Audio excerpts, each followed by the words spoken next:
Welcome back to the channel. This is Alpha Omega Occasionally. On this occasion, we're asking the question, is it worth coming to live in Thailand in 2023? Just distracted there. By that score, it is worth it. Hello there.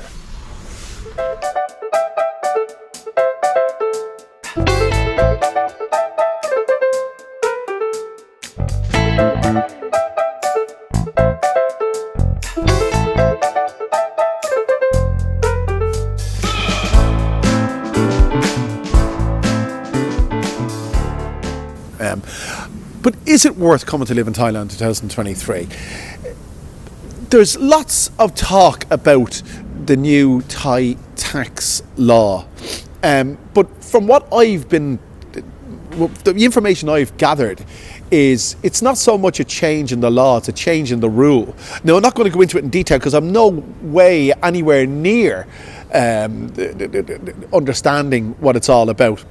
But I will say that it's not going to make Thailand much different from anywhere else, really. But if you're thinking about coming to live here, in my opinion, this is a great place to come to live. And for the following reasons. Number one, it's still a cheap place to live. Compared, maybe not as cheap as it has been in the past, but it's still quite cheap compared with the West.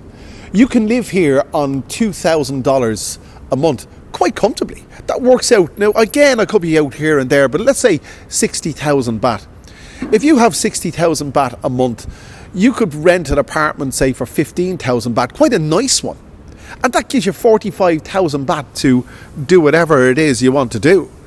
Now, this is disregarding visas. I mean, you're going to have a visa. But if you're on a non-immigrant O visa, which facilitates retirement and marriage, for example, you could retire here and have a pension of $2,000 a month, and you could live quite comfortably on that, and that's wonderful. And look what you get for 15,000 baht a month. The rent for here, where I'm speaking to you, from now, is 15,000 baht per month. And with that, you get a pool, you get a gym, you get 24-hour security, you get your car parking, the whole shooting match. So that's what you get, or that's what you can get for 15,000 baht a month in rent.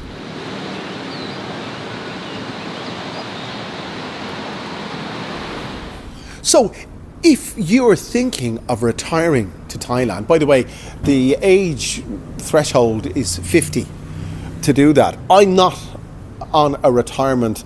I'm on an O visa, but it's not the retirement aspect of that. I'm on the marriage aspect of that. But I would love to be in the position, I would, genuinely, to be self-sufficient on a pension of $2,000 per month. And to, relax away each day in this wonderful country. But you see, I qualify for the age. I'm 59 within the next, I'm 59 within the next 4 days. But I'm not on a retirement, I won't say retirement visa, because it's not really a retirement visa. It's an O visa, but it facilitates retirement. But I'm not on a retirement thing. I'm on a marriage thing. And for the marriage thing, you are, again, allowed to stay in the kingdom for 12 months at a time, and you have to reapply for your visa. But in terms of your income, I haven't got a pension. Well, I have a pension, but I don't qualify. In Ireland, you have to wait till, I think, 68. And I've got to figure that out, whether I qualify for, or what kind of pension I qualify for, because I worked in, I'm not going to go into details of how long I worked there and this, that and the other, but there's a contributory and non-contributory pension in Ireland, and I don't know what way it's going to pan out, but I have to find out. So when I get to 68, I'll cross that bridge. But in terms of just enjoying your life here, you can have a wonderful life here for as little as $2,000 a month. It's wonderful.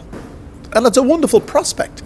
I mean, what could you do in the United States or in Europe or in Australia and I'm mentioning Europe, the United States and Australia because it's English speaking. That's my culture, you see, so that's what I'm talking about.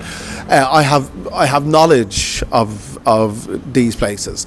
So what could you do in any of those places on $2,000 a month? I wouldn't say you do a lot. But here you'll get your accommodation and you'll have your entertainment and you'll have money put aside for saving at the same time. There's not a lot of places in the world you can do that in such a friendly and welcoming and cordial environment. And I say that with some conviction because I've travelled to Myanmar, I've travelled to Laos, I've been in Vietnam and Cambodia, and obviously Thailand, and I can tell you that the aforementioned countries don't really stack up to Thailand when it comes to living out your twilight years.